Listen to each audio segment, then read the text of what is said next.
Lately, you've been confusing me. I just need clarity at this point.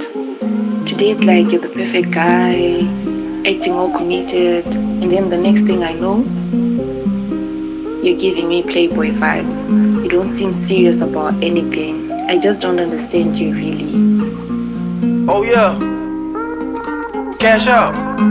Ndikuda one, ari kuda mujolo akazvipira kugarisika ari one, ari mumoyo anoti ndichange ndinewe musango mvura kana mugomo, nguve kufara nguve kusuwa nyangwe munamo imomo.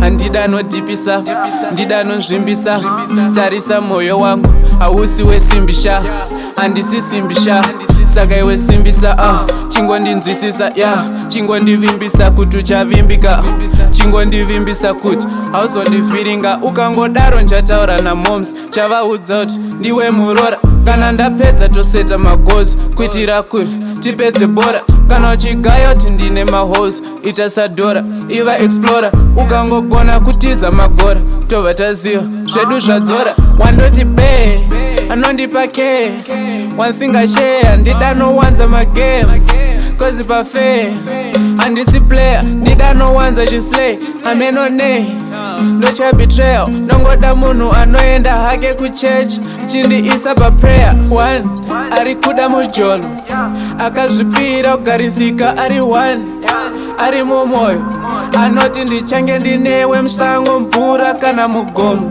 nguve kufara nguve kusuwa nyangwe munamo imomo. Ndikuda one ari serious asingatambe mafeelings angu, anondipa rudo ruri serious cause ndiri one in a million. Every other guy mone se brother, nyatsova pamabhutsi anorwadza so that newe pavanhu ndoganza. Kangodaro rudo ndinozadza.